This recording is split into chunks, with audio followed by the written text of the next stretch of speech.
Hello. ആ എടി, അത് കുറച്ച് പൈസയുടെ കാര്യമല്ലേ ഉള്ളൂ. നീ ഇങ്ങോട്ടിങ്ങ് ബാ, ഞാൻ തരാം. വരുമ്പോഴേ ഈ അയൽക്കാരൊന്നും കാണരുത് കേട്ടോ. ആരെങ്കിലും കണ്ട നാണക്കേടാ. പിന്നെ നീ വരുമ്പോഴേ അവനില്ലാത്ത സമയം നോക്കി വരണം. അവനില്ലാത്തപ്പോഴേ ഞാനങ്ങോട്ട് വിളിക്കാം, അന്നേരം വന്നാൽ മതി. വെച്ചു വെച്ചു വെച്ചു, അവൻ വരുന്നുണ്ട്, വെച്ചു.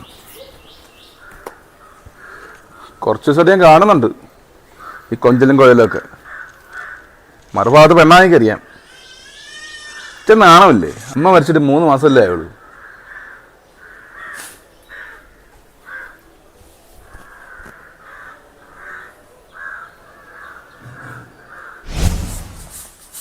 ഇന്ന നീ ചോദിച്ച പൈസ ഉണ്ട്, എളുപ്പം പൊക്കോ. അയലക്കാരും കാണരുത്. പൊക്കോ പൊക്കോ, പോ പോ പോ പോ.